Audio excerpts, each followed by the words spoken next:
todos, bienvenidos a estos ecos del American Vino Forum 2021. En este año tan particular, esto que ya es un clásico, los ecos del American Vino Forum, lo haremos en forma virtual. Lamentablemente era un hito en los congresos de nuestro país, pero bueno, todos debemos adaptarnos a las épocas de pandemia y lo haremos en esta forma tan particular. Durante estas presentaciones que haremos, ustedes tienen disponibles preguntas y respuestas para realizar en forma escrita, las iremos contestando y al final de todo, la doctora Caccini también hará una selección de preguntas que se contestarán en vivo de todo el auditorio. Así que sin más, le doy paso a la primera presentación, que está a cargo del doctor Miguel Amore, quien es presidente electo del ISL, y nos va a comentar dos trabajos, y después a continuación tendrá como comentador al doctor Bottini. Por favor, Gustavo, compartí el video de Miguel. Bueno, ante todo, buenas tardes. Quiero agradecer al Laboratorio Servier la invitación a participar de esta edición 2021 de los Ecos del American Vino Forum. Y la intención es contarles un poco acerca de la selección que yo hice de estos dos trabajos, que uno es sobre la obesidad y el flebolinfedema y cuál es su conexión, generada o presentada por Steve Dean, de Ohio, Estados Unidos, y la otra es sobre la relación del COVID-19 y el sistema linfático, la implicancia del COVID-19 en el sistema linfático, presentada por el doctor Stanley Roxon de Stanford. Vamos a comenzar fundamentalmente con esta conexión inexorable, donde la obesidad es el eje central, generando hipertensión venosa y linfática, y esa relación intrínseca que tiene la obesidad y la generación de estas dos patologías crónicas en este tipo de pacientes tiene que ver con la relación que el doctor Dean hace en un trabajo presentado el año pasado con 440 pacientes, bastante cuestionado, pero la intención es mostrarlo nada más, no discutirlo, sobre donde habla que en realidad nosotros tenemos como parámetro que el linfedema secundario más frecuente es el secundario patología oncológica, y en general él propone en esta casuística que el linfedema más frecuente es el secundario insuficiencia venosa crónica, un 42%, y secundario al oncológico es el 34%. Y cuando uno analiza la casuística de Dean, fundamentalmente va a ver que hay un porcentaje muy alto de pacientes que tienen un índice de masa corporal elevado, un índice de masa corporal de 45.6 de la media en pacientes con esta patología que él llama flebolinfedema o linfedema secundario, fundamentalmente, que en realidad es la hipertensión linfática generada por la insuficiencia venosa crónica, sumado a la obesidad y los factores que sobreagrega el sobrepeso y la obesidad. Recordemos que un índice de masa corporal de entre 25 y 30, estamos hablando de aproximadamente 29,9, pero 25 y 30 es sobrepeso y mayor de 30 es obesidad. Estamos hablando acá de 45,6, con lo cual es un factor muy importante el tema de la obesidad en esta casuística. Por eso la obesidad juega un rol muy importante. Después vamos a ver que en realidad es un factor independiente de todo, sobreagregado a todo el resto, contribuye mucho, pero es uno de los factores que son potencialmente dañinos para generar la hipertensión tanto venosa como linfática. Pero fundamentalmente es la hipertensión venosa que genera un daño sobre el sistema linfático y la obesidad es sobreagregada. Y hace una revisión de distintos artículos. En este trabajo de Vines habla sobre la clasificación CEAP y el índice de severidad clínica. y fundamentalmente habla sobre la obesidad y el sobrepeso como entidades independientes, agravantes de la patología tanto venosa y linfática. Es muy interesante porque es lo que yo les decía, fundamentalmente es la hipertensión venosa crónica que genera un daño secundario sobre el sistema linfático, y que sobre agregado tenemos el factor de la obesidad. En ese trabajo, en esa casuística de Dean que mostramos al principio, publicado en el 2020 en el Journal of Vascular Surgery, es un porcentaje alto de esa casuística que son pacientes obesos, como un factor sobreagregado. Y esto es un poco lo que yo comentaba, son dos trabajos, el de Padberg y el de Danielson, que fundamentalmente tienen íntima relación. Por ejemplo, en el primer trabajo, en el de Padberg, habla sobre un grupo de pacientes evaluados con un índice de masa corporal de 52, o sea, estamos hablando de obesidad mórbida, y algunos de ellos, en 25 miembros, tenían úlcera venosa, pero hay pacientes que no tenían signos de insuficiencia venosa, o por lo menos evaluadas con ultrasonografía, con lo cual habla de un factor independiente de la obesidad. Y habla más de factores locales propios que puede generar la obesidad en los trastornos tróficos en los miembros inferiores. Lo mismo con el segundo, sobre la relación directa del índice alto de masa corporal asociado a los trastornos tróficos en la insuficiencia venosa crónica, independientes del reflujo que pueden llegar a tener. O sea, hay pacientes que tienen un gran trastorno trófico sin reflujo, y otros que tienen gran trastornos tróficos con reflujo también, con lo cual la obesidad es un factor independiente de todo el resto de los factores que hablamos recién.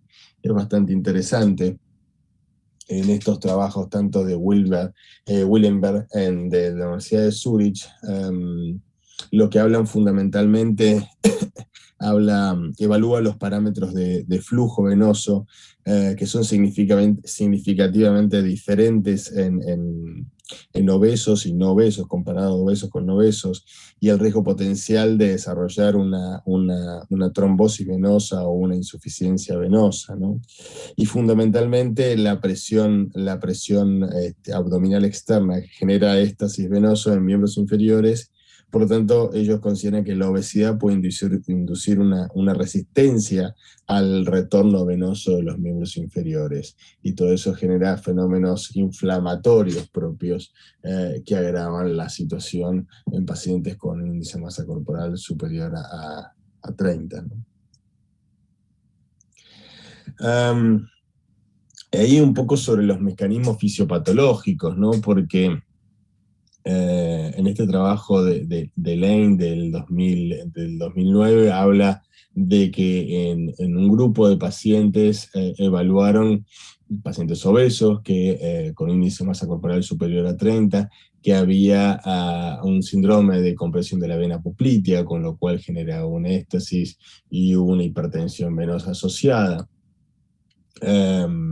Y en el otro estudio, en el estudio de Wyatt, también evaluaba pacientes obesos con menor actividad y disfunción de la bomba impulso aspirativa. O sea que en estos pacientes obesos hay un grupo, en el trabajo, por ejemplo, que mostraba Dean de Lane del 2009, publicado en Phlebology, donde encontraron una compresión de la vena poplitea generando hipertensión venosa y toda la consecuencia que eso generaba.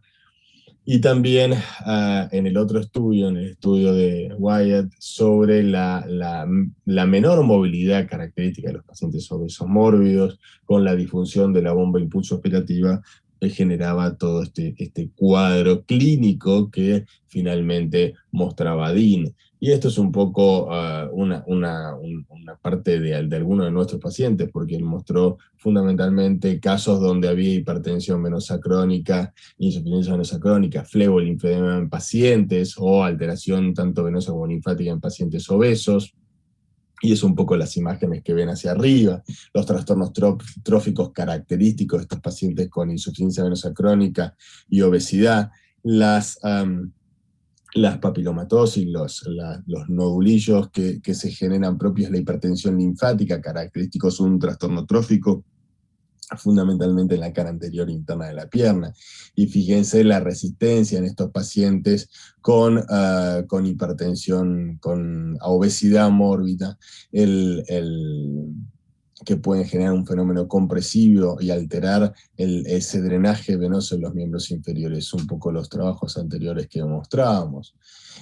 Y algunos de nuestros pacientes también los estudiamos con linfografía y con tanto contrastada como fluorescencia, y fíjense la hipertensión linfática que genera un paciente obeso crónico con trastornos tróficos secundarios a la insuficiencia venosa crónica, cómo están los vasos linfáticos dilatados, aneurismáticos, ya lo he mostrado en otras ocasiones, y las características, fíjense, en estos pacientes que tienen un índice de masa corporal de más de 40, donde tienen los trastornos tróficos secundarios a la hipertensión venosa, pero además también tienen una fuga, un leaks de linfa, cuando le hacemos la linfografía contrastada y la imagen típica del reflujo dérmico por la hipertensión venosa general y el daño secundario sobre el sistema linfático. Es muy interesante.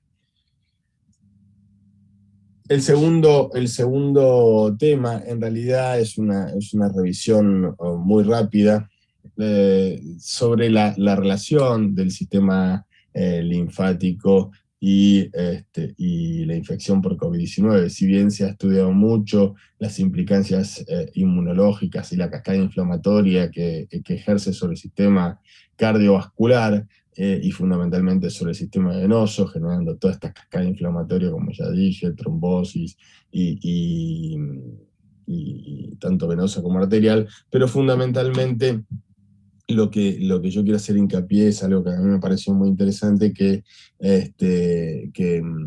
se conoce muy poco. Hace una pequeña introducción sobre el rol del sistema linfático y como parte del sistema inmunológico, el rol que tiene sobre el sistema de defensas. Y secundariamente, bueno, habla sobre la relación entre el COVID y estos receptores, los AC2, que son los receptores de angiotensina, que tienen que ver con todo este fenómeno, como dijimos, la cascada inflamatoria y la interacción del virus con estos receptores. Pero fundamentalmente quería remarcarles esto, es algo muy, muy pequeño, pero es algo que, si bien ahora parece novedoso, y es la relación que tiene sobre los efectos del COVID a nivel del sistema nervioso central. Y si bien hay mucho desarrollo en estos últimos años, esto es algo que ya está planteado no con el COVID, sino la relación que tiene el sistema nervioso central con el sistema linfático. Desde la década del 70 y anterior a eso también, Feldy describía, el padre de la linfología moderna, describía la encefalopatía linfostática, que era el bloquear el sistema linfático del cuello y generaban en pacientes edema cerebral. Obviamente lo hacía desde el punto experimental, pero pacientes que tenían vaciamiento radical de cuello generaba este efecto exactamente igual, y favoreciendo el drenaje linfático a nivel de cabeza y cuello mejoraban. Pero independientemente de eso, hablaba sobre la relación entre el sistema linfático y el sistema nervioso. Y hay un porcentaje del líquido cefalorraquídeo que se drena a partir de los vasos linfáticos extracraneales. Hay una relación directa de los espacios perivasculares, que son los espacios subaracnoideos, que tienen con los nervios periféricos o los nervios, los pares craneales que salen del cráneo, y que en muchos de ellos tienen conexión con el sistema linfático extracraneal. Entonces se habla mucho de la relación con el nervio olfatorio fundamentalmente, y la infección a nivel de la mucosa nasofaringea, y la infección retrógrada que tiene el virus a través de esa vía linfática o prelinfática, si por así quiere, y la invasión sobre el sistema nervioso central. Me parecía una cosa muy interesante porque, si bien es algo tal vez un poco más novedoso con los estudios de inmunohistoquímica, inmunomarcación, que hubo mucho desarrollo en este campo, me parecía muy interesante como vía, porque siempre se habló desde otro punto de vista y no sobre el sistema linfático, que yo creo que a mí me parecía muy interesante. Ahí van a ver fundamentalmente algunos de los trabajos científicos que se mostraron, donde se ve la relación.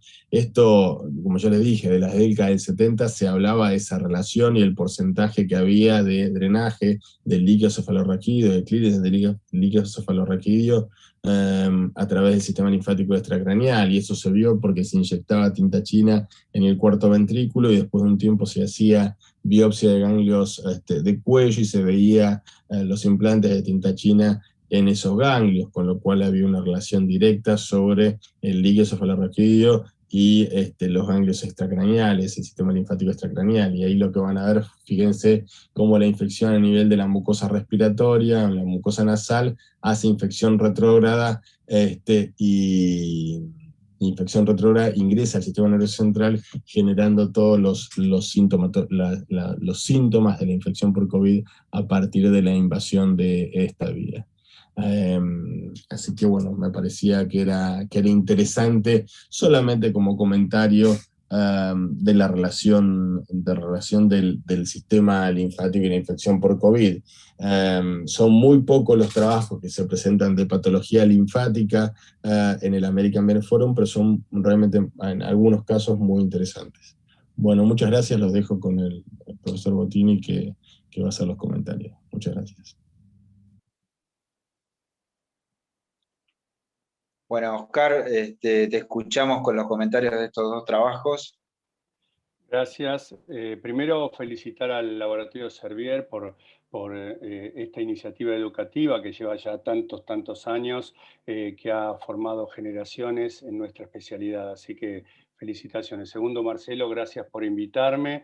Y tercero, quiero felicitarte, Miguel, porque este tema es un tema que a mí me atrapa y viene hace bastante tiempo, y te he escuchado en unas reuniones que estuvimos juntos hablando del flebolinfedema como una unidad, y en este camino vamos en el desarrollo de la unidad académica en la UIP de cómo debe ser la currícula del flebólogo, en donde incluimos toda la parte linfática que no estaba incluida en la sesión anterior.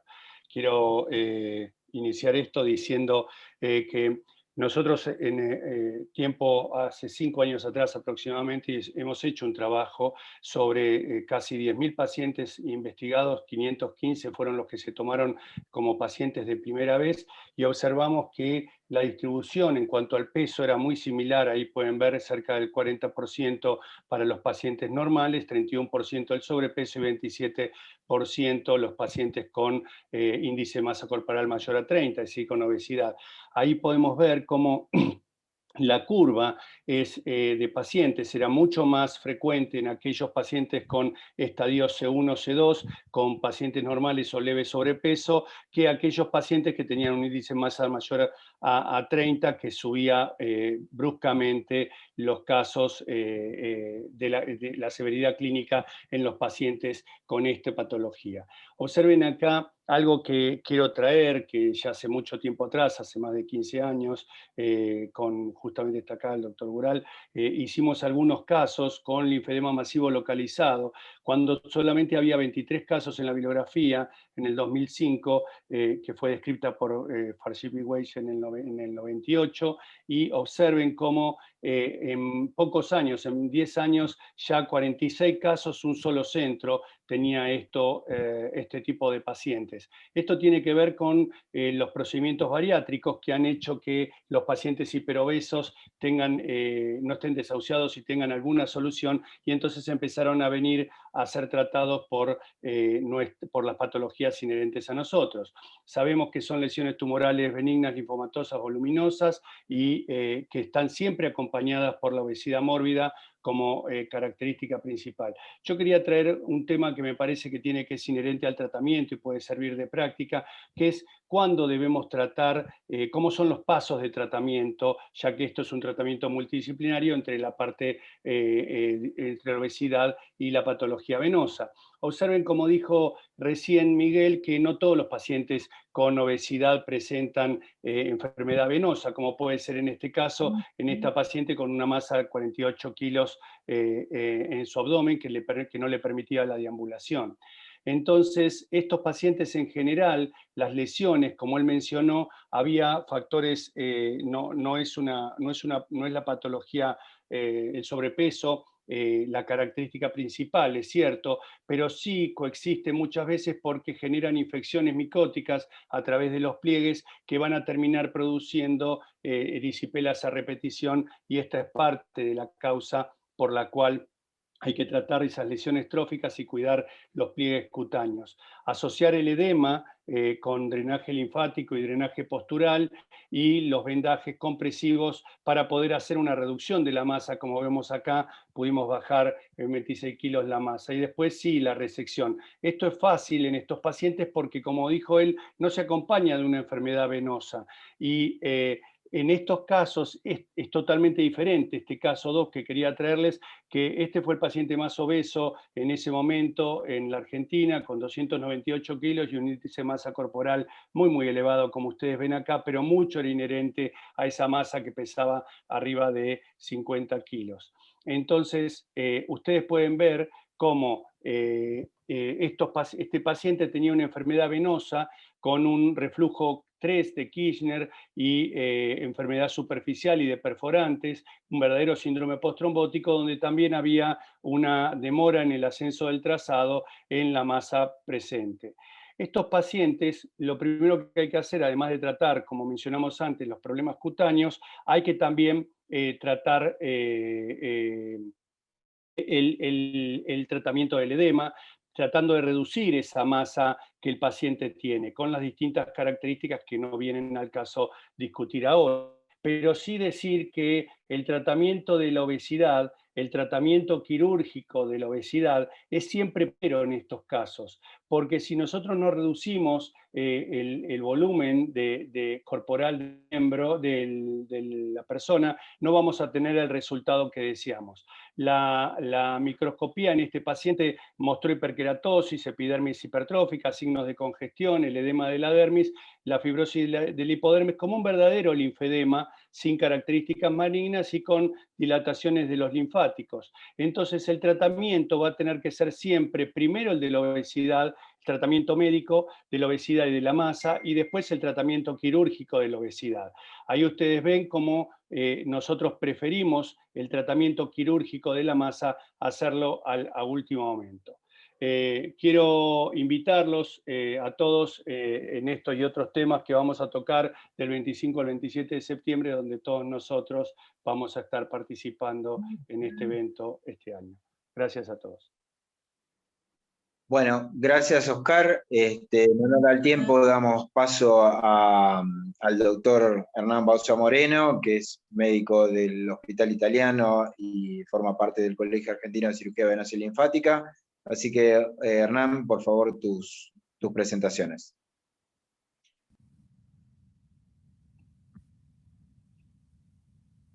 Bueno, buenas noches a todos. Antes que nada quería agradecer al Laboratorio Servier por invitarme a participar en los ecos del American Venous Forum del año 2021 en su edición virtual. En esta primera instancia les voy a mostrar un trabajo presentado por el doctor Robert Attaran de la Universidad de Yale en New Haven. Como el título lo menciona, este trabajo busca correlacionar el diámetro de la vena safena magna y la longitud de la vena safena magna tratada con la mejoría de los síntomas postablación. Es un estudio prospectivo, multicéntrico y randomizado, en el cual se incluyeron 242 pacientes con un seguimiento a 36 meses. Incluyeron pacientes de 21 a 70 años con estadios clínicos que fueron de C2 a C4b, y se excluyeron aquellos pacientes con estadios clínicos C1, C5 y C6, pacientes con antecedentes de TBP y pacientes con diámetros de safena mayores a 12 milímetros. La población en estudio se dividió en dos grandes grupos: aquellos pacientes tratados con radiofrecuencia por un lado y aquellos tratados con cianoacrilato por otro lado. Ambos grupos tuvieron características similares en cuanto a edad, porcentaje de sexo femenino, índice de masa corporal, la longitud de vena safena magna tratada, el diámetro de la vena safena magna, valores similares en el preoperatorio de Venous Clinical Severity Score y características clínicas similares también en ambos grupos. Sabiendo que la longitud media tratada de vena safena magna fue de 34 centímetros, se volvieron a armar dos grandes grupos. En el grupo 1 se incluyeron los pacientes con segmentos de safena magna tratadas iguales o mayores a 34 centímetros, y en el grupo 2 aquellos con segmentos menores a 34 centímetros.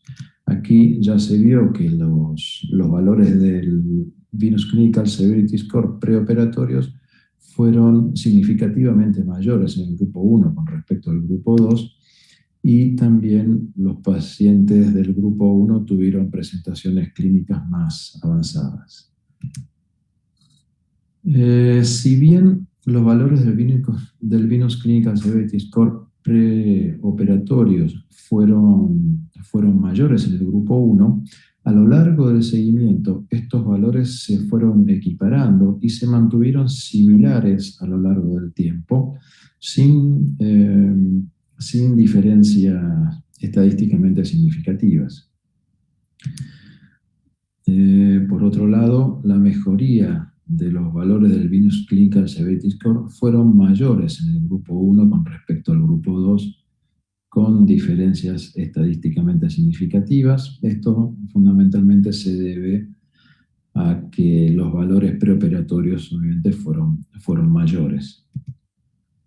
También se compararon los síntomas en aquellos pacientes con diámetros de safena menores a 5.5 milímetros versus aquellos con diámetros de safena iguales o mayores a 5.5 milímetros, no encontrándose diferencias estadísticamente significativas ni en los valores de Venous Clinical Severity Score preoperatorios ni a lo largo del seguimiento. Y también la mejoría de los síntomas fue similar en ambos grupos. Como resumen, se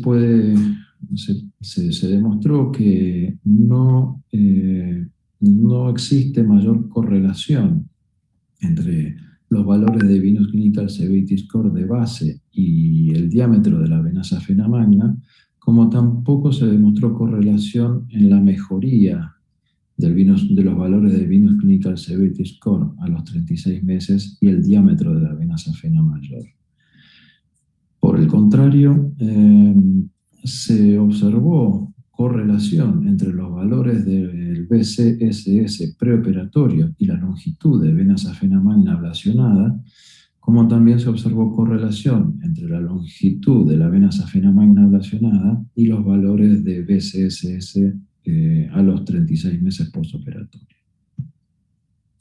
Las conclusiones del trabajo fueron que en una población de pacientes con reflujo de vena safena magna, el diámetro de la misma no está asociado con los síntomas preoperatorios ni con la mejoría posttratamiento. Por otro lado, segmentos de vena safena magna más largos con reflujo estarían asociados a una presentación clínica de la enfermedad más severa. Y por último, segmentos de vena safena magna más largos ablacionados se correlacionan con una mejoría de la clínica postoperatoria. Este trabajo está disponible online desde marzo de este año. Muchas gracias.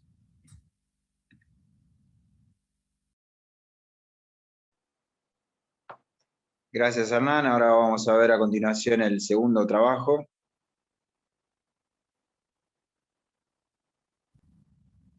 Mientras tanto, les recuerdo que pueden compartir sus preguntas a través de Q&A y después, si quieren, las comentamos juntos al final de las presentaciones. Continuando con las presentaciones, en este caso les voy a mostrar una presentación dada por el doctor Evgeny Yaidakov de San Petersburgo, Rusia.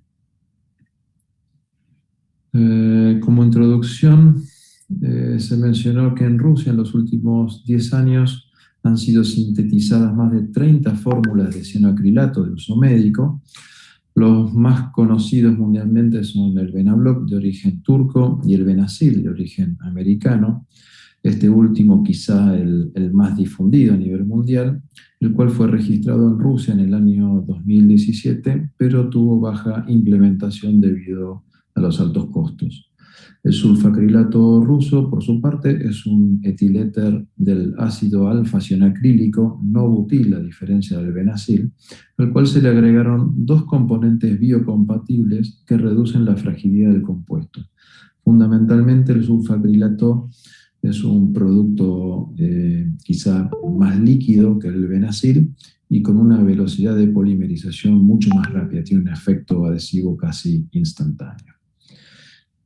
El objetivo de este estudio es demostrar la eficacia y la seguridad del adhesivo sulfacrilato para la obliteración de venas varicosas en miembros inferiores en humanos en los aspectos clínicos y morfológicos.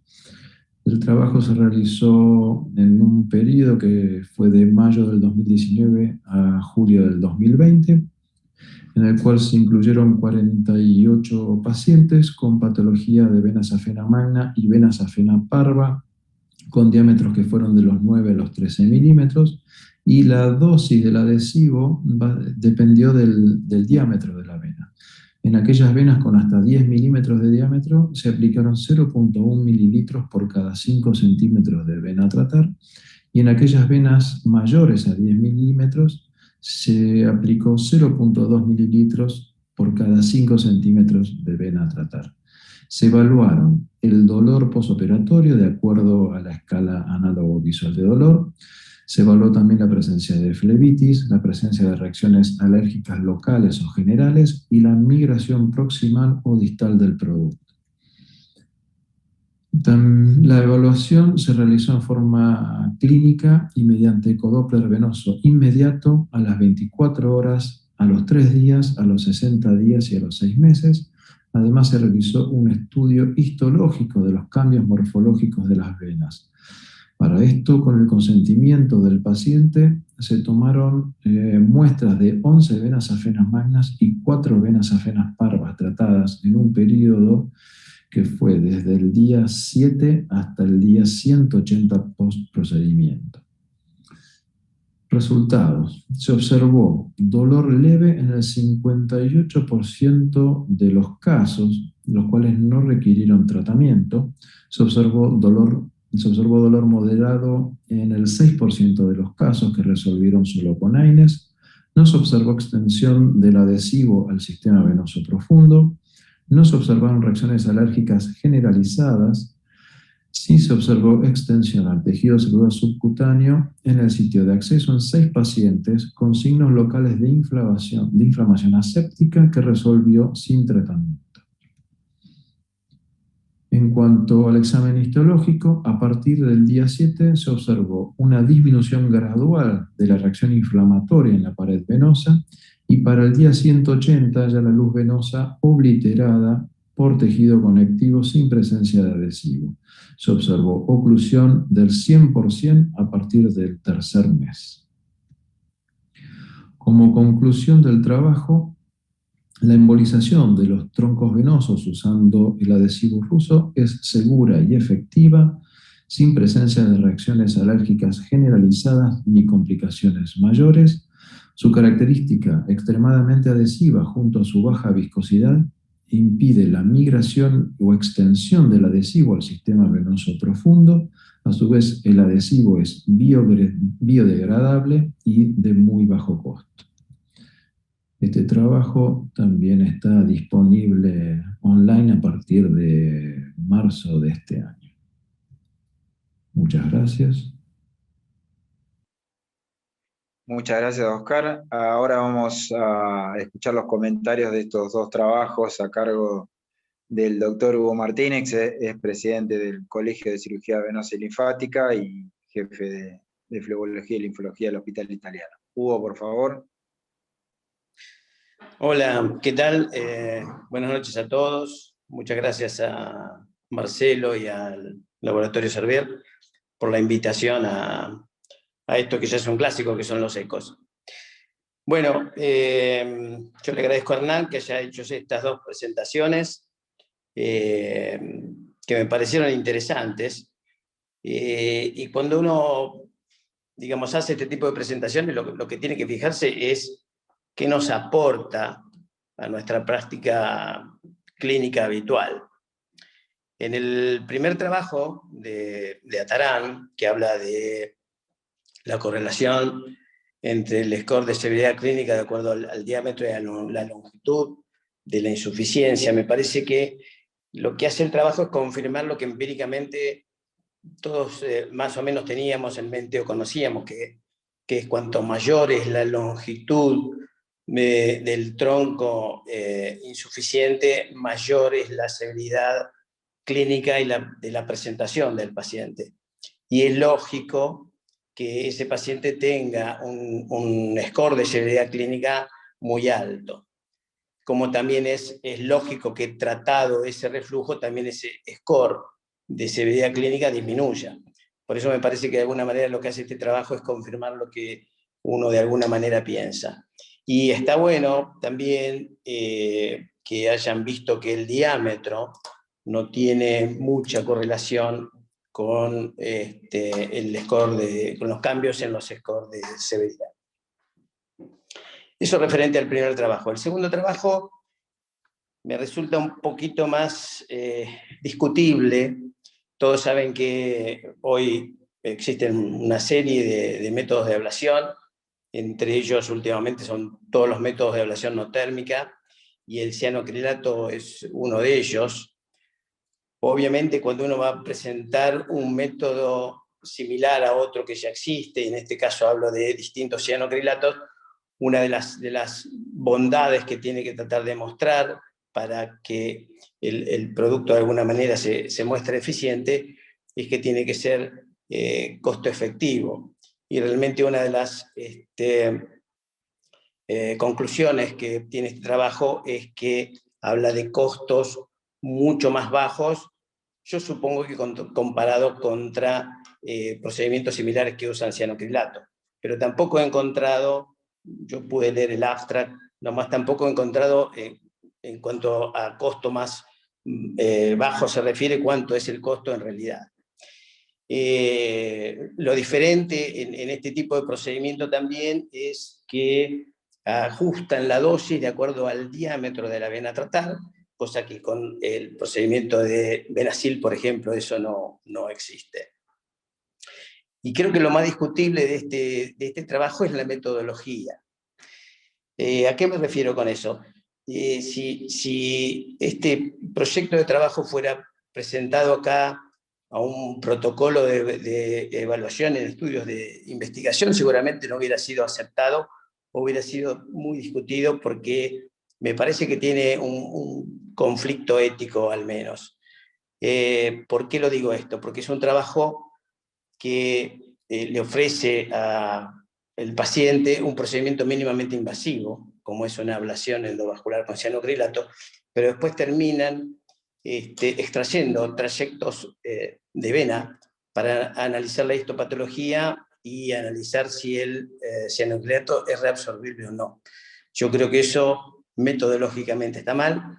A mí me parece que este trabajo habría que haberlo o dividido en dos trabajos o hacer dos trabajos diferentes, uno en la parte clínica solamente y el otro usando algún modelo experimental para evaluar el efecto del cianoacrilato sobre el endotelio y si se ve si es biodegradable o no. Eso sería la crítica un poco más importante hacia este trabajo.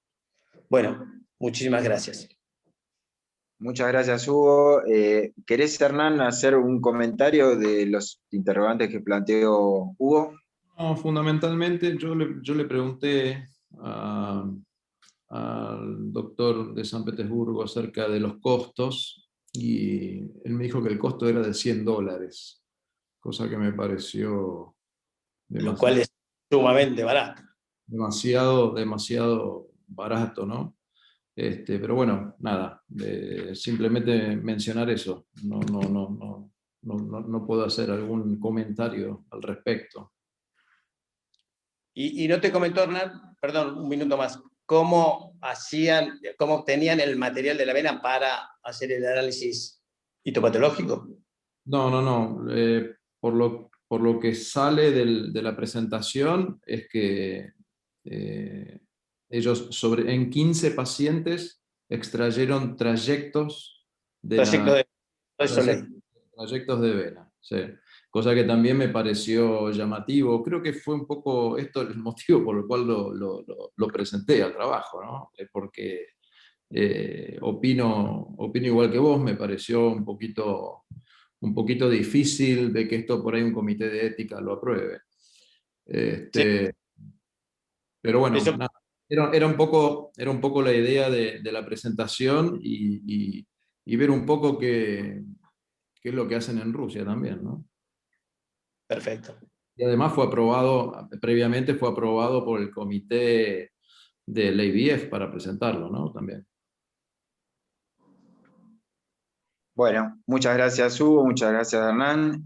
Ahora le doy paso a las dos presentaciones del doctor Martín Mazurco, vicepresidente de la Asociación de Flebología y Linfología de Rosario.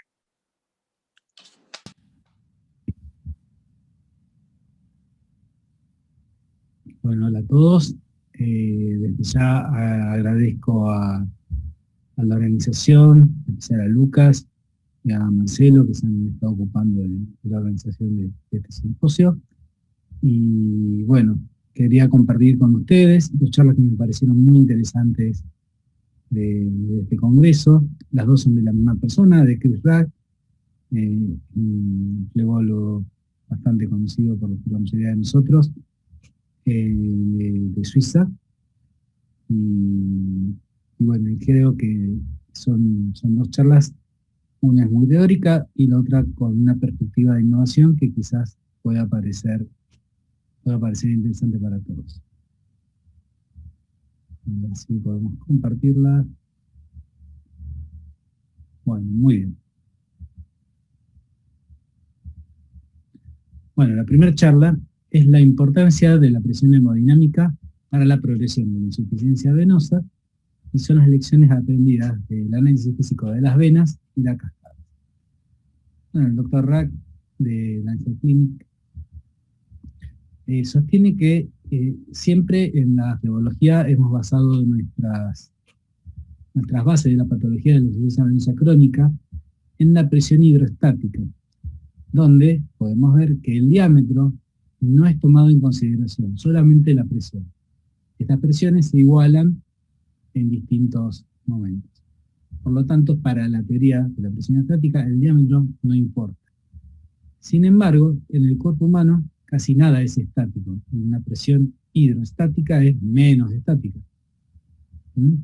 Por lo tanto, Rack lo que sostiene es que es una ciencia, digamos, donde el shear stress, el estrés tensional y el estrés de desasallamiento es lo que gatilla todas estas lesiones que se terminan manifestando en una cascada bioquímica que termina inflamando la pared de la vena. Ahora, esta ciencia es una ciencia de un sistema que se llama translacional, y en la vida, digamos, en la Tierra, la mayor parte de la superficie está moldeada por flujos de agua. Es por el flujo y por la presión que manifiesta el agua en movimiento. Y esto se ve en cálculos, principalmente en las plantas de energía. La física de los fluidos de movimientos, en las geociencias, la diferencia de potencial es casi constante. En la flebología, la diferencia de potencial varía con la posición del cuerpo. En la geociencia, la diferencia de presión es casi constante, y en flebología, la diferencia de presión varía con el movimiento pulsátil. Y en la geociencia está limitado por la fricción, en la superficie terrestre local, y limitado por la fricción, en particular de las válvulas y de la vena. Por lo tanto, hay un cálculo, el cálculo más habitual para poder determinar el poder del agua, es el cálculo de las presas hidroeléctricas, donde el cálculo de potencial, de la potencia, la P, es igual a la eficacia, que es N, a la densidad del agua, que es P, la aceleración gravitacional, que es G, a la altura útil de esto, y a Q, que es el caudal, es la velocidad de flujo, que se mide en metros por segundo. Y lo que sostiene Rack es que, bueno, que el diámetro o sea, cuando hacen una presa, el diámetro es muy importante. Obviamente que ese diámetro por donde pasa el flujo es lo que hace que se genere la turbina. Sin embargo, en flebología nunca habíamos tenido ese cálculo. El cálculo se da sobre la potencia del reflujo, donde la potencia es igual a la eficacia, 80-92%, densidad de la sangre, que es, bueno, como la del agua, 1, la aceleración, son 9,8 metros por segundo, la altura útil, que es la que varía, el área de sección y la velocidad de flujo, donde determinamos el caudal. Una válvula sana, la presión hidrostática es prácticamente normal y tiene escasos esfuerzos constantes. Podemos ver que fluye, pero no hay fuerzas retrógradas que destruyan. Mientras que en una válvula con fuerzas retrógradas se observa un reflujo en una clase 2, una clasificación que él tiene, digamos, de grado 2, y el reflujo deteriora las fuerzas pulsátiles. Por la física, la presión estática dilata, el esfuerzo cortante da daño en la pared, y el estrés por el reflujo axial da daño en la válvula. Y otro ejemplo de reflujo, donde tenemos presión hidrostática, fuerzas cortantes, fuerzas axiales destructivas por reflujo, y como si fuese un martillo. Esto viene del flujo hacia arriba y vuelve a caer hacia la válvula, destruyéndola. Y bueno, el ejemplo entonces de progresión descendente del desajuste comisural embrionario, donde se ve una válvula en un chico de 4 años, donde el aumento de la tensión en las válvulas lleva a dilatación focal y ello lleva al aumento del tamaño de la lesión, donde se ve la progresión a lo largo de los años. La válvula empieza a aumentar la tensión y eso hace que esa válvula se dilate. En conclusión, que si bien la presión hidrostática tiene un impacto importante en la dilatación de las venas, el metabolismo de los tejidos y la microcirculación, fuerzas axiales, pulsátiles retrógradas y sus derivadas en zonas turbulentas generan el estrés mecánico y la aparición. Pero el poder destructivo se puede definir por la fórmula que estuvimos charlando. Y esta es la clave, que es el mensaje: si respetamos la física, no tenemos que hablar de la duración del reflujo, sino del volumen de reflujo por tiempo. Esta charla deriva en otra charla, que es la que sigue. Es cómo reparamos estas alteraciones en los flujos. Donde me pareció muy interesante que está desarrollando una técnica, ya hace varios años que la viene desarrollando, pero cada vez va progresando y va complicando y refinando todas estas técnicas, donde los geles y alduronados en tratamiento de lesiones valvulares, dilataciones e insuficiencia venosa. Donde también podemos clasificar nuevamente la forma de las dilataciones de las válvulas de las venas, donde tenemos una normal, una dilatación céntrica focal, una dilatación focal simétrica o una dilatación segmentaria. Y para esto se desarrollaron 4 técnicas de valvuloplastia o venoplastias, donde se hace la valvuloplastia percutánea concéntrica, la valvuloplastia percutánea excéntrica, la venoplastia focal y la venoplastia segmentaria. Estas 4 técnicas son soluciones que plantea RAC, donde basándose en los principios que lo que nosotros, muchas de las técnicas que usamos, donde usamos compresión como tratamiento.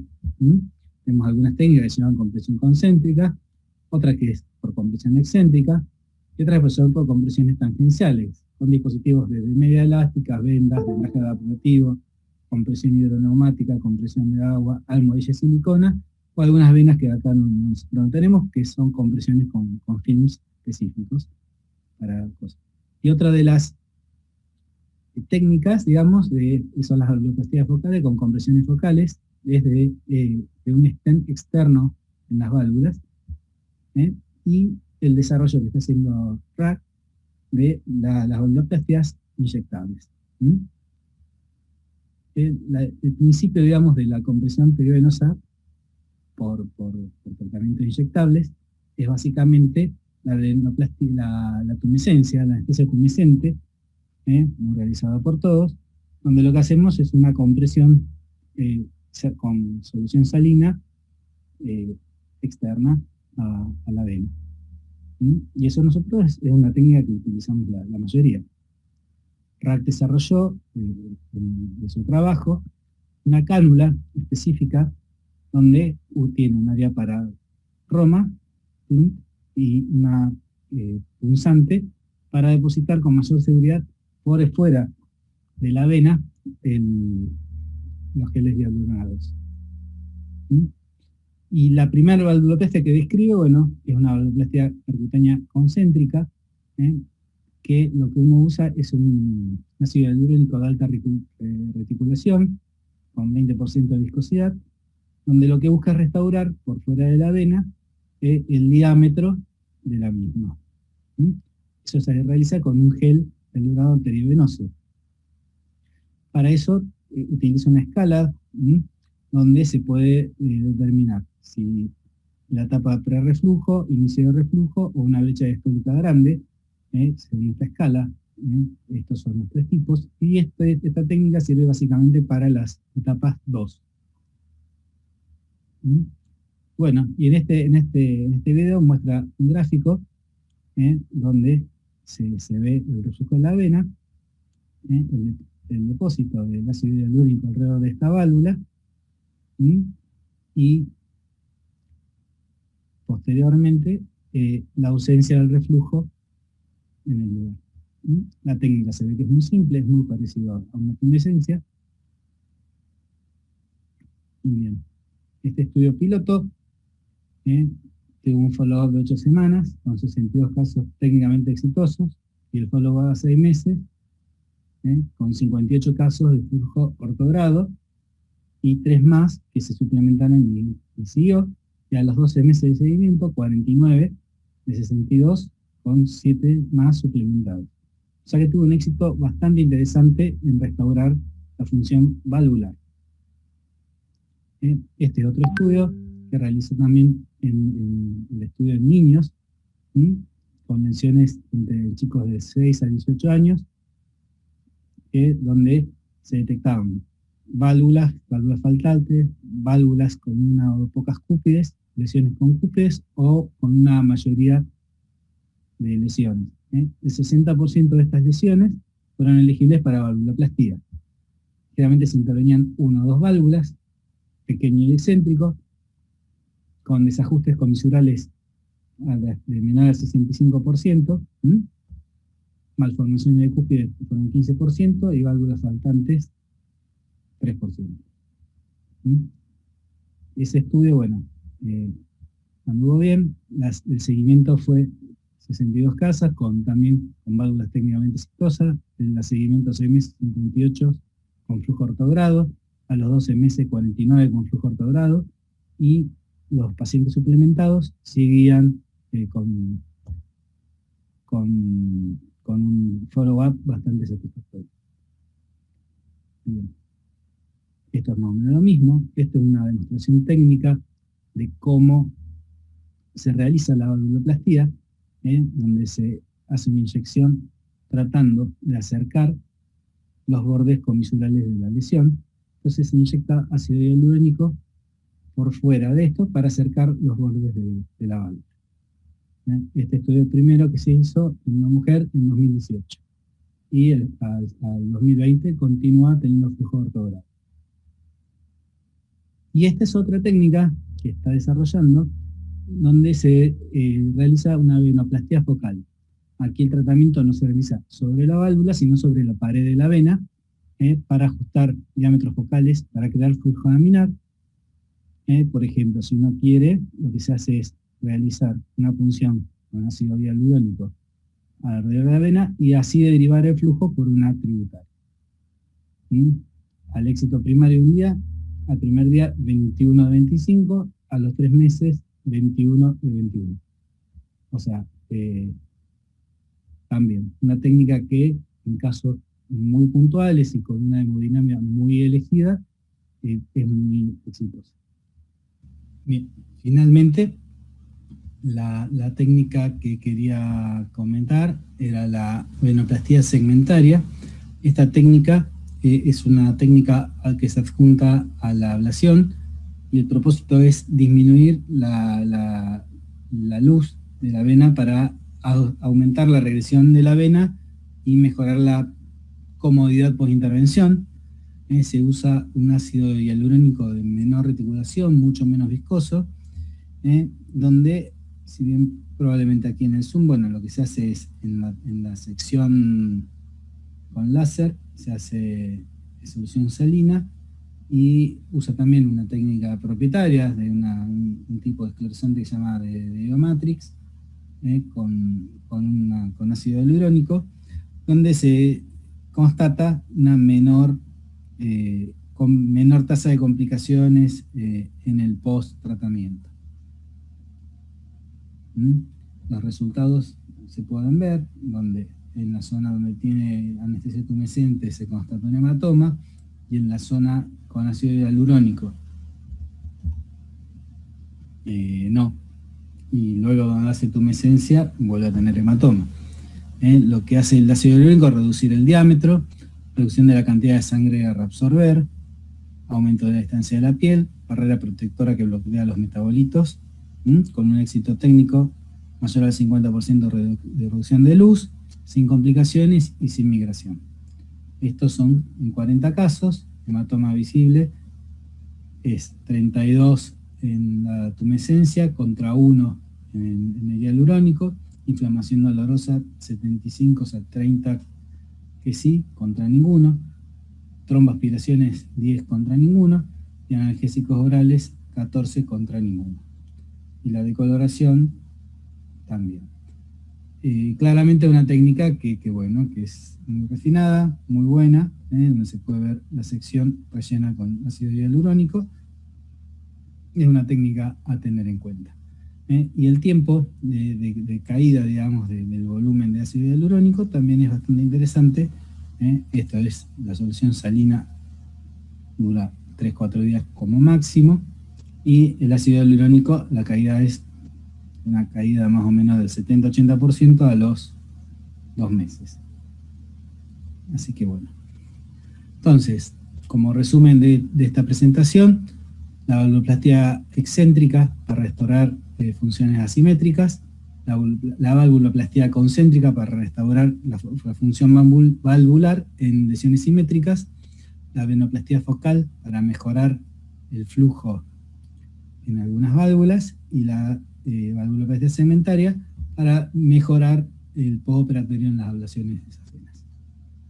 Como conclusión, que la compresión perivenosa con ácido hialurónico reticulado es segura y eficaz en lesiones valvulares, en lesiones embrionarias, y que los geles son de fácil uso, y que el ácido hialurónico es una forma segura para explorar la compresión perivenosa.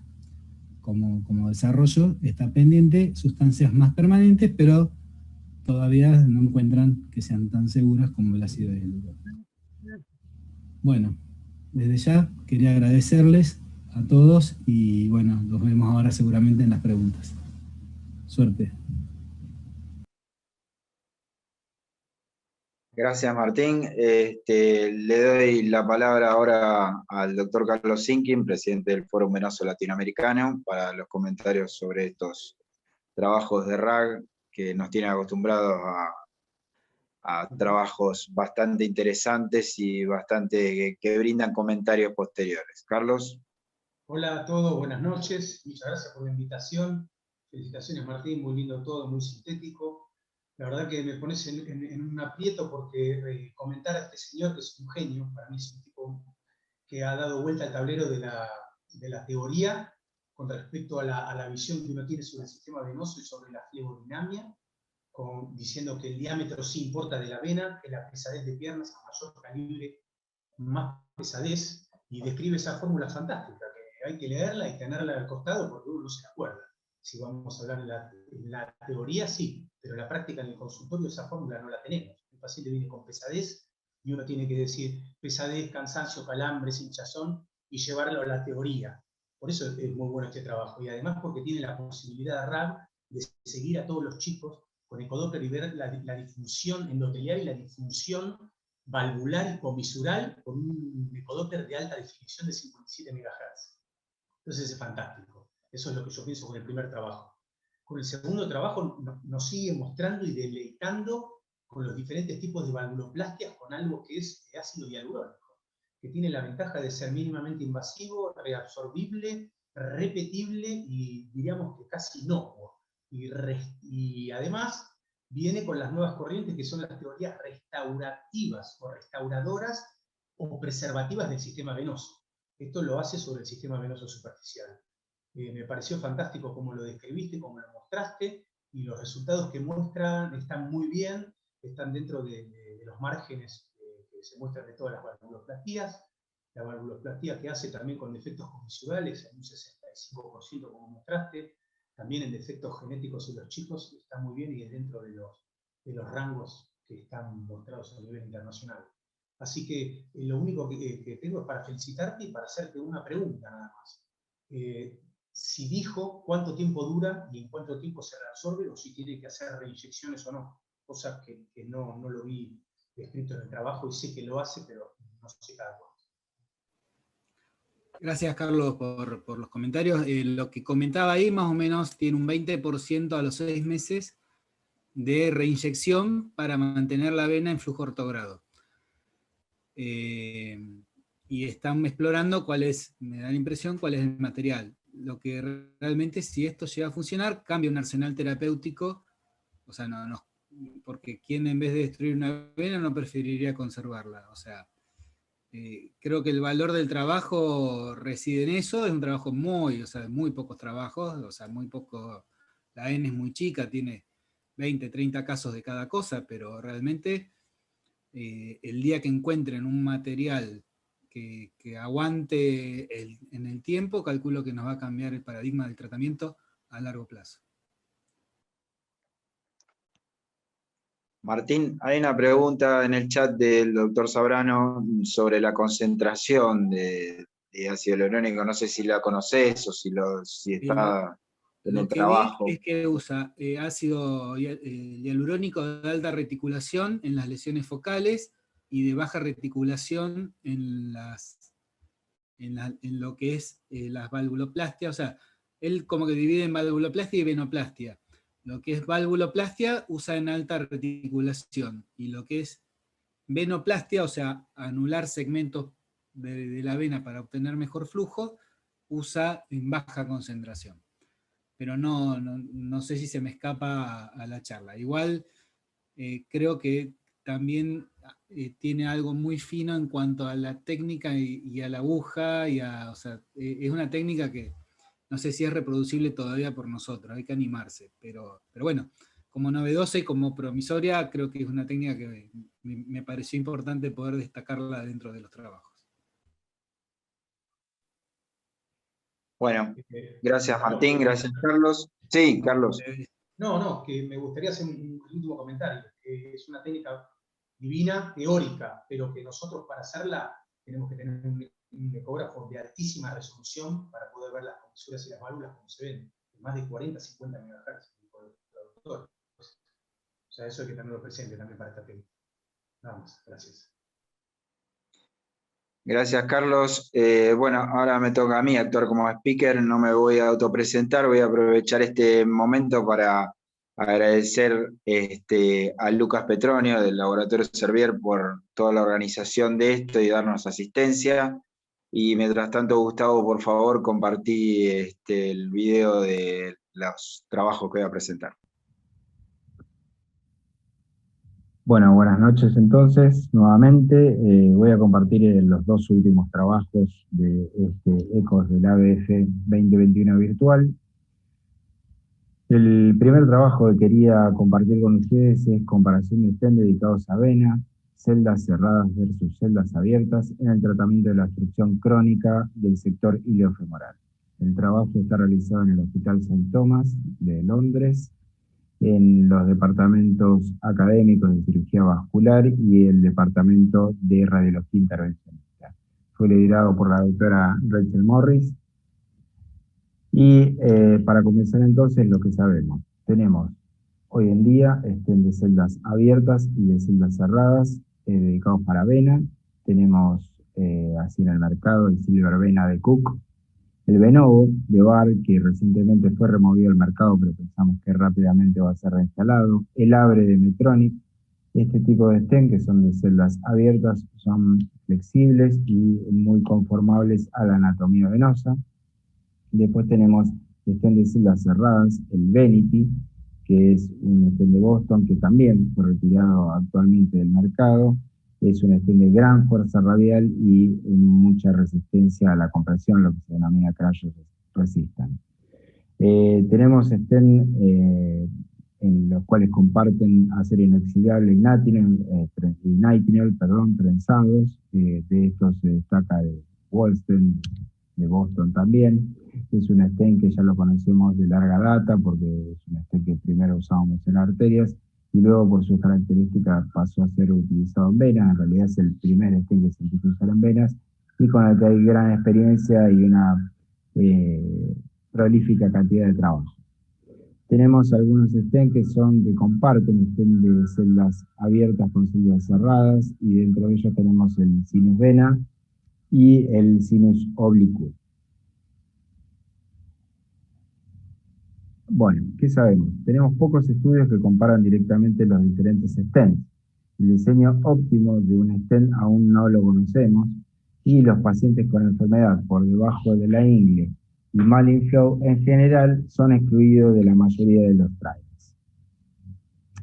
¿Cuál era el objetivo de este trabajo? Era comparar el seguimiento en pacientes tratados con obstrucciones crónicas iliofemorales con stent de celdas cerradas versus stent de celdas abiertas dedicadas para venas. El otro objetivo era comparar el seguimiento de pacientes con stents que terminan por encima del ligamento inguinal versus los que terminan por debajo del mismo.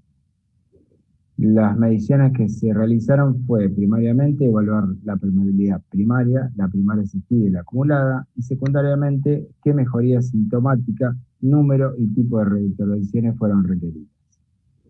Como método del trabajo era un estudio de cortes retrospectivo en un solo centro, se mantuvo una base de datos prospectivamente de todos los pacientes tratados con stent venoso dedicados para obstrucción crónica unilateral del flujo de salida de la vena ilíaca.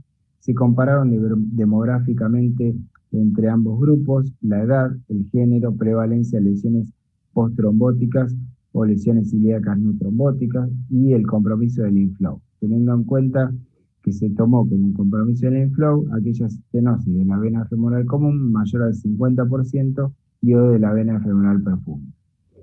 Su grupo de análisis para pacientes con stent que terminaban por encima de la ingle o aquellos que terminaban en una extensión dentro de la vena femoral común, y se realizaron análisis multivariable de factores asociados a la pérdida de permeabilidad.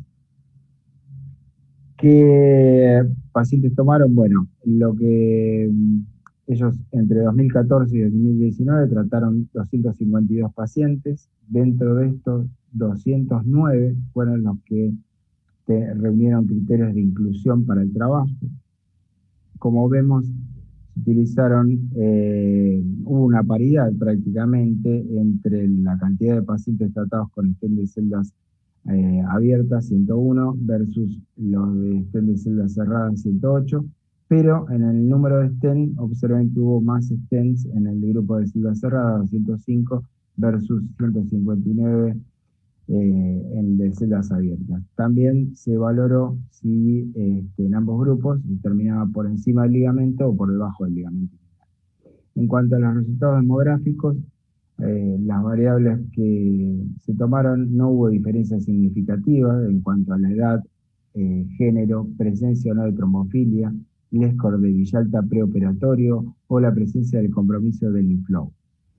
Hubo más stent colocados en el grupo de celdas cerradas, como ya les comenté. En cuanto a la permeabilidad primaria asistida y secundaria, en ambos grupos, es decir, el de celdas abiertas con el de celdas cerradas, a los 12 meses, no hubo diferencias significativas en cuanto a la permeabilidad general.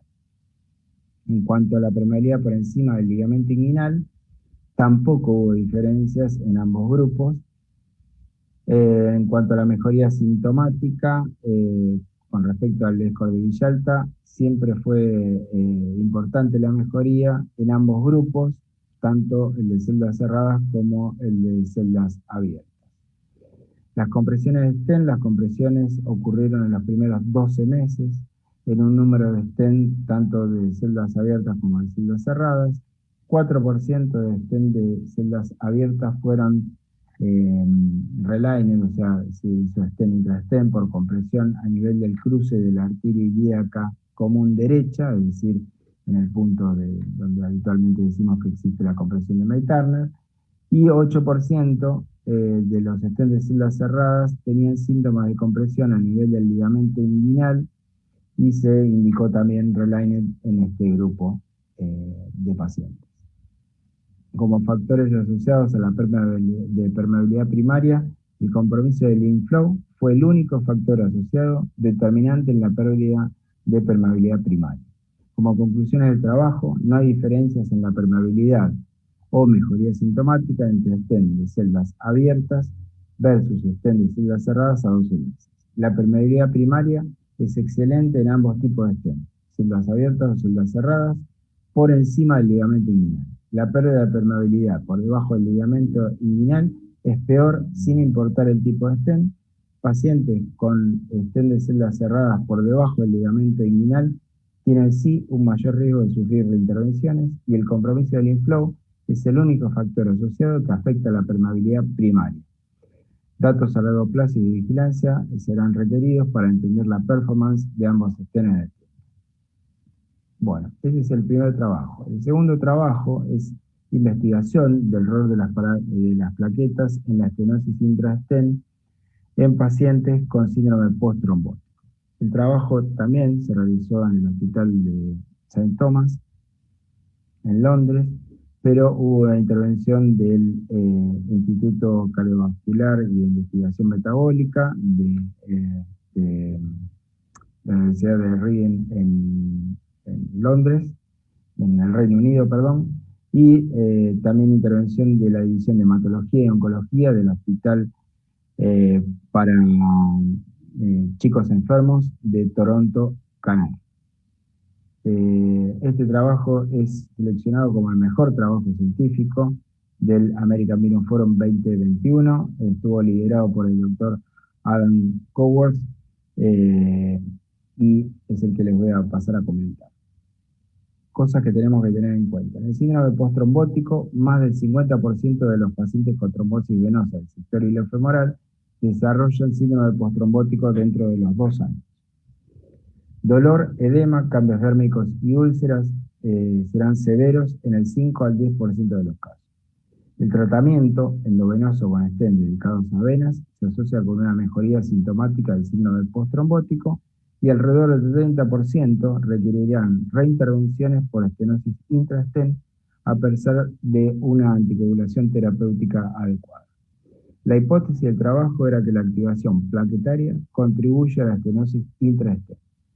Objetivos del trabajo: definir las características histológicas de la trombosis intrastent, examinar el fenotipo plaquetario, el perfil de la activación temporal de las plaquetas después de la colocación de un stent venoso, examinar la función plaquetaria, cuáles o cuál receptor podrían estar envueltos en la activación plaquetaria luego de la colocación de stent, identificar un objetivo terapéutico plaquetario específico en pacientes con síndrome posttrombótico. Métodos. Histología: la vena femoral común trombosada con o sin stent, se le extrajo material y se utilizó fijador de formalina tamponada. Las muestras fueron tenidas con hematoxilina eosina, elastina tricrómica y con inmunohistoquímica para detectar colágeno 1, colágeno 3, CD68 macrófagos y CD41 plaquetas. Esto para evaluar las características microscópicas del trombo humano explantado intrastent. Con citometría de flujo, se tomaron muestras de sangre de pacientes consecutivos en casos coincidentes antes y después de la colocación de un stent venoso. Se realizó un análisis consecutivo de diversos marcadores, activación de marcadores P-selectina y fosfatildiesterina. pacientes con estenosis intra-stent comparados con pacientes con stent.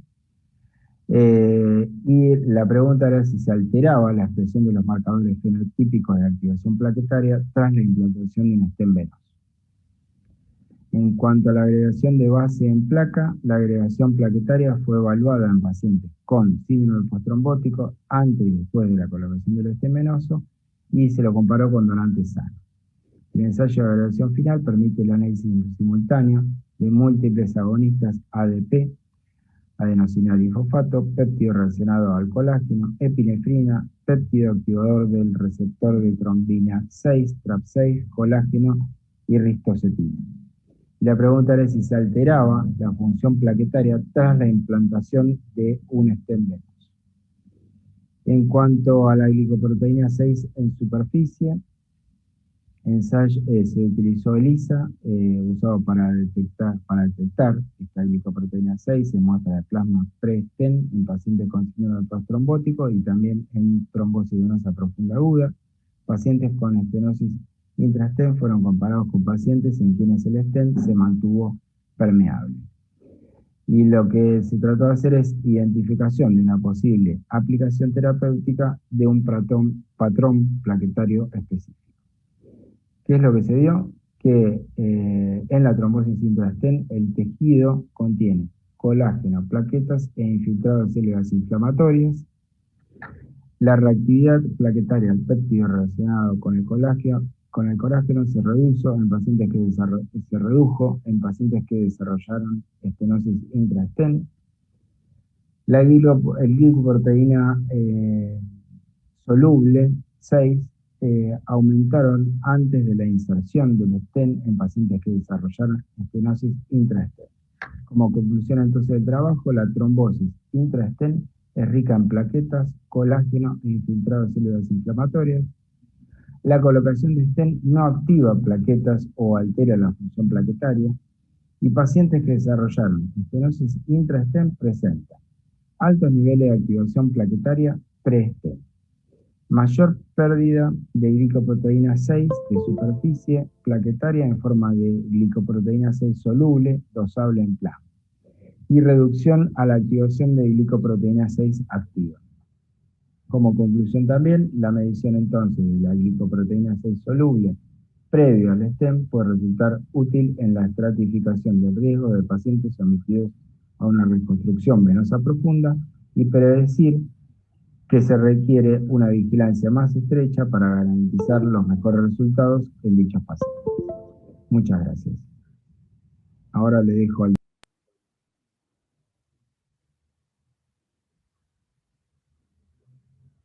Bueno, ahora los comentarios de estos dos trabajos están a cargo del doctor Oscar Gural Romero, jefe de Flebología y Linfología de Fundación Favaloro, mi jefe. Así que bueno, Oscar, por favor. Bueno, muchas gracias, Marcelo. Felicitaciones a todos los expositores, presentadores de trabajos y comentadores.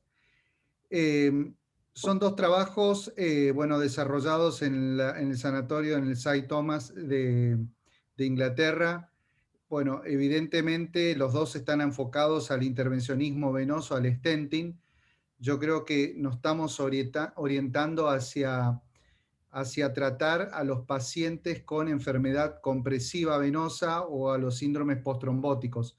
Pacientes que antiguamente solamente le podíamos ofrecer tratamiento de elastocompresión y drogas.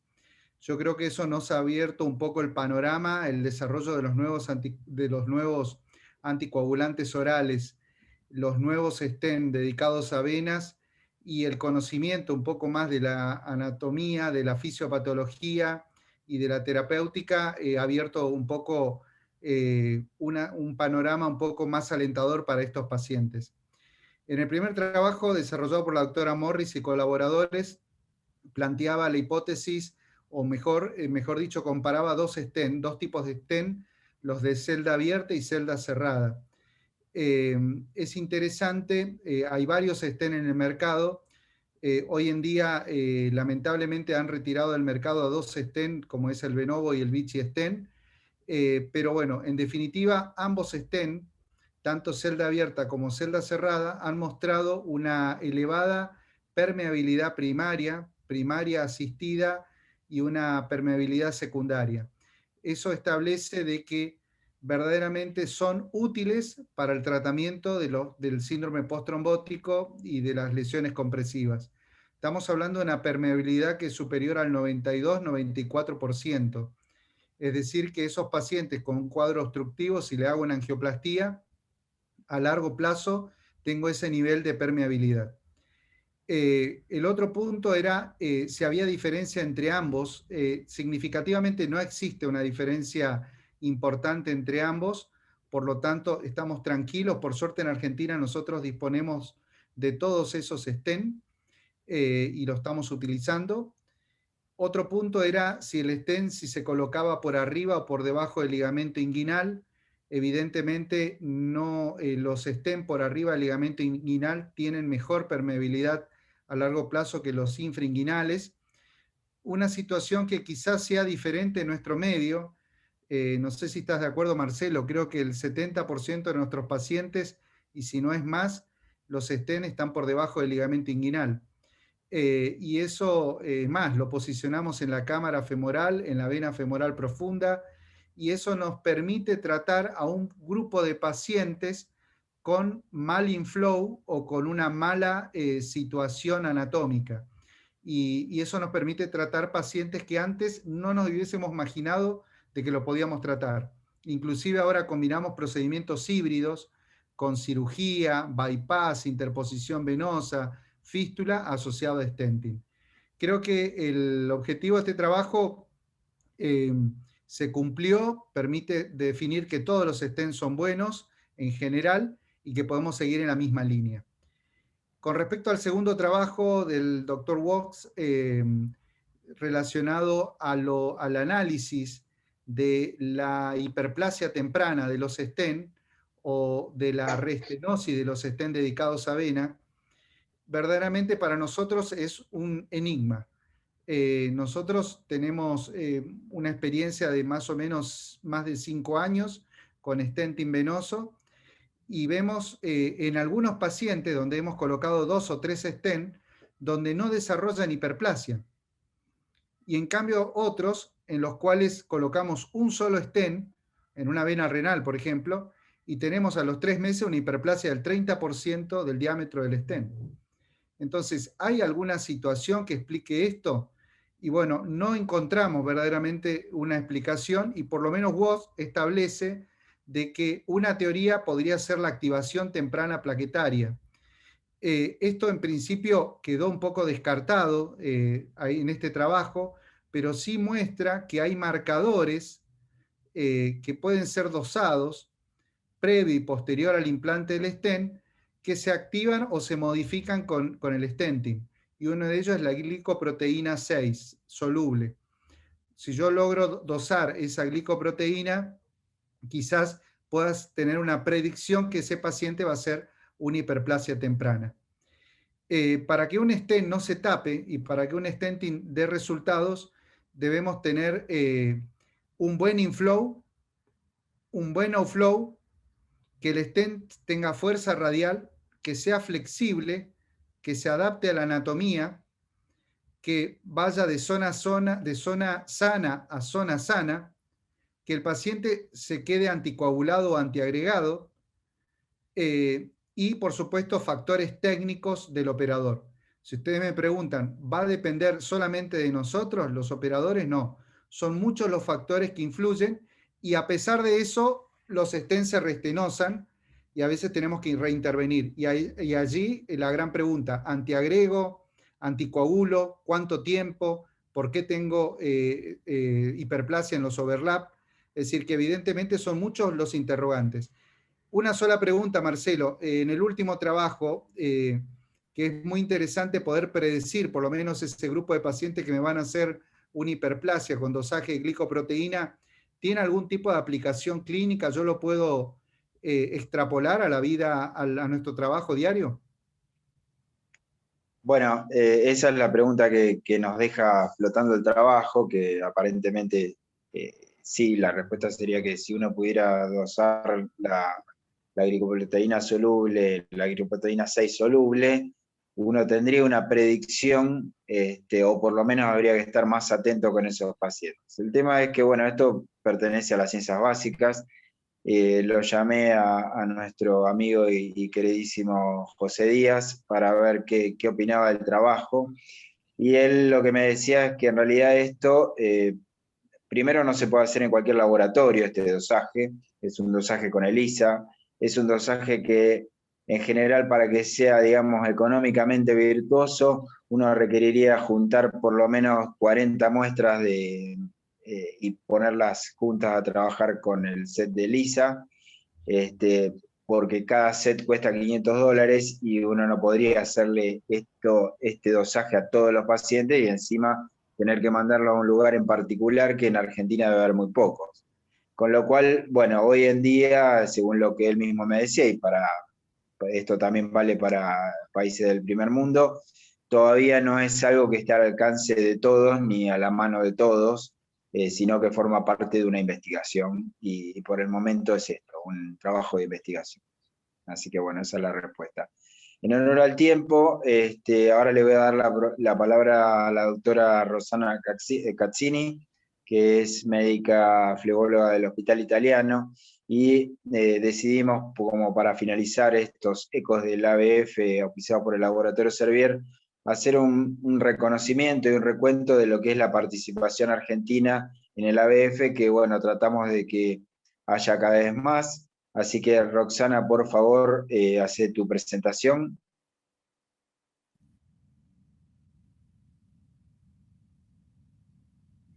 Buenas noches, soy Roxana Cazzini. Antes que nada quiero agradecer a los organizadores y al Laboratorio Servier. Yo les voy a mostrar los trabajos que fueron presentados en el American Venous Forum por Argentina. Entre ellos el primer trabajo, cuyo título es Evaluación de la etapa subclínica, estadio 0 del linfedema secundario después de vaciamiento axilar mediante imágenes fluorescentes. Y el autor y presentador es el doctor Miguel Amore, que está entre nosotros, así que quién mejor para darnos una breve reseña de su trabajo. El doctor Fernando Dip como coautor y la doctora Sofía Salvia del Hospital Militar de Buenos Aires. El segundo trabajo, cuyo título es Ecoesclerosis con espuma de venas perforantes insuficientes en pacientes con enfermedad venosa crónica. La autora y presentadora es la doctora Rodríguez Santos, y entre los coautores nos encontramos los profesionales del sector de flebología del Hospital Italiano. Es un estudio retrospectivo de una serie de pacientes operado entre 2015 y 2018, donde se estudió el porcentaje de oclusión de estas venas insuficientes. El tercer trabajo es sobre prevención de eventos tromboembólicos en flebología. Aquí quiero dar un agradecimiento especialmente al Laboratorio Servier por el apoyo. Es un trabajo que presenté junto con mis compañeros, colegas del Hospital Italiano. Esta es una encuesta que se realizó en el año 2018 en el contexto del Congreso Argentino de Flebología y Linfología, donde se realizó una encuesta de cómo realizan los flebólogos la tromboprofilaxis. Bueno, esto es todo. Muchas gracias por su atención.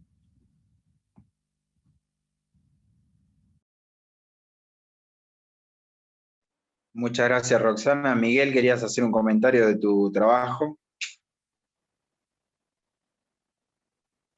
Perdón, sí.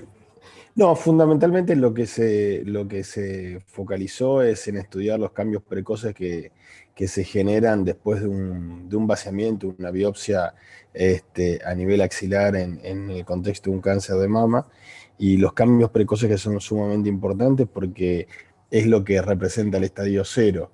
Y tanto el estadio 0 como el 1 de la sociedad, de la clasificación o la estadificación de la Sociedad Internacional de Linfología son estadios reversibles, con lo cual haciendo rehabilitación precoz y detectando esos cambios precoces, los lugares donde hay hipertensión linfática, los cambios morfológicos de la motricidad del vaso linfático, que son los más precoces, evitan los cambios inflamatorios posteriores que generan el desarrollo del linfedema, la fibrosis y todo lo demás, con lo cual la animosidad es la detección precoz para hacer un tratamiento precoz y evitar la evolución hacia un linfedema más irreversible. Bueno, muchas gracias, Miguel. Bueno, yo quiero primero que nada agradecer nuevamente al Laboratorio Servier por este apoyo que nos da para la presentación de los ecos del American Immunoforum una vez más. Y obviamente agradecer a todos los speakers y todos los comentadores por sus charlas y sus comentarios. Así que les deseo a todos muy buenas noches y los saludo en nombre de todos. Y bueno, los esperamos próximamente, como dijo el doctor Bottini, en el Congreso de Buenos Aires 2021. Y aprovecho la oportunidad para pedirles a todos que tengan a bien presentar trabajos y casos clínicos, que es una parte que nos va a interesar mucho a todos y nos enorgullece poder hacerlo en Argentina para el mundo. Muchas gracias. Gracias, buenas noches. Gracias. Saludos. Buenas noches. Nos vemos pronto. Gracias.